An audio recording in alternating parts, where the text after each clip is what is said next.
For a transcript of this episode, training plans, and more, visit marathonsfortherestofus.com.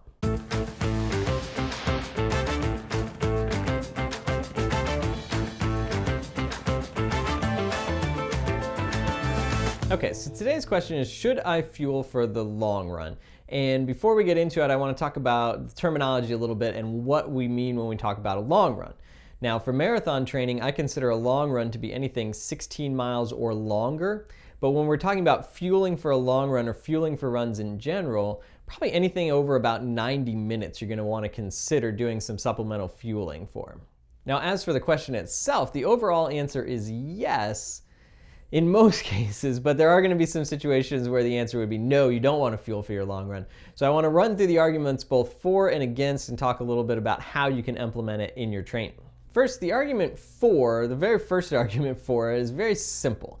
It's that you're going to be taking fuel and you're going to be taking hydration in during the race, so it's something that you need to practice during your training. And you want to practice it in a situation that's the most race-like that you can, and that means you want to practice it in the long runs. The reason for that is the amount of fuel and hydration that you're going to be taking in over the course of the race and over the course of the long run matters, right? Things that don't upset your stomach on an 8-mile run might start to on a 20-mile run. So the best way to find that out is to do it on the long run. Now, there's a lot of variables and a lot of factors that you need to decide on when you're thinking about what your fueling plan should be. You need to think about how much you want to take in, both in terms of fuel and hydration. You want to think about in terms of the whole race how much you want to take in, and also each time you fuel and you hydrate how much you want to take in. You want to think about how frequently you're going to do it. You want to think about which brands you're going to use and which types of energy products you're going to use, whether you want to focus on gels or beans or whether you want to use real food, how much caffeine you want to include, and whether you want to use products that have caffeine in them. All those sorts of things ideally are going to be decided on before the race, so you don't have to do anything new on race day. And they're not things that you can really find out and you can really test out on easy runs and in speed workouts, right? We need to see how your body is going to react over the course of the long run. So for these purposes, I always think a run 18 miles or longer is going to give you your best shot to figure out how your body is going to react in a race-like condition.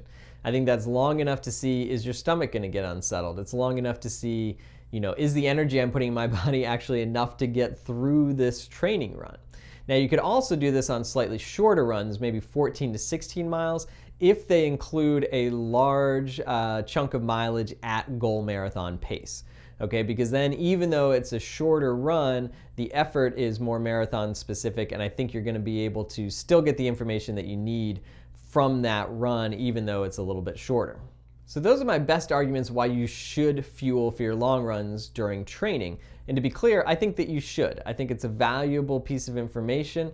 I think it's something that we want to iron the kinks out of before race day. I think it's the way to go. There is an argument to be made, however, for why you shouldn't fuel during your long runs, and I want to talk about that real quickly. In a nutshell, this argument is that you need to teach your body how to use fat as an energy source during the marathon.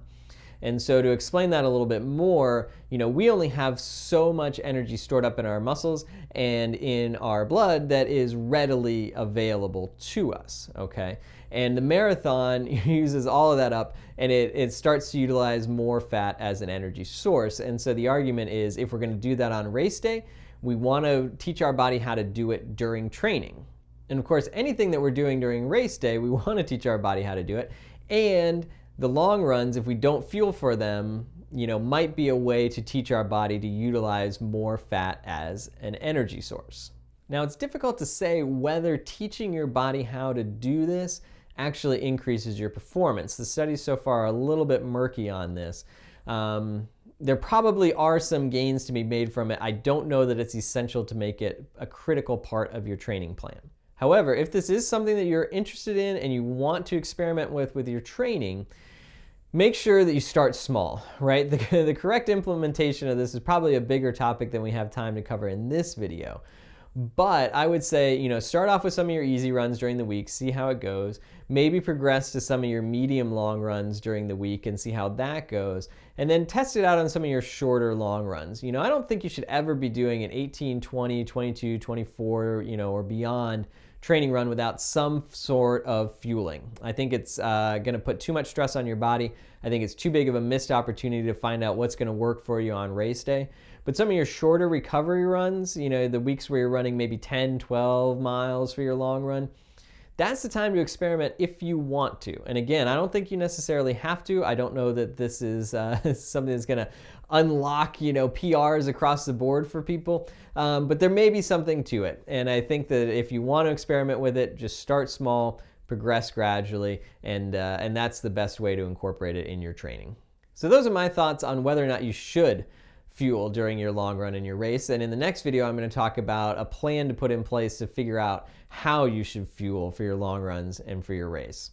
Let me know what you think in the comments section below. And if you have suggestions for future videos, I'd love to hear those too. Thanks so much. We'll talk to you soon.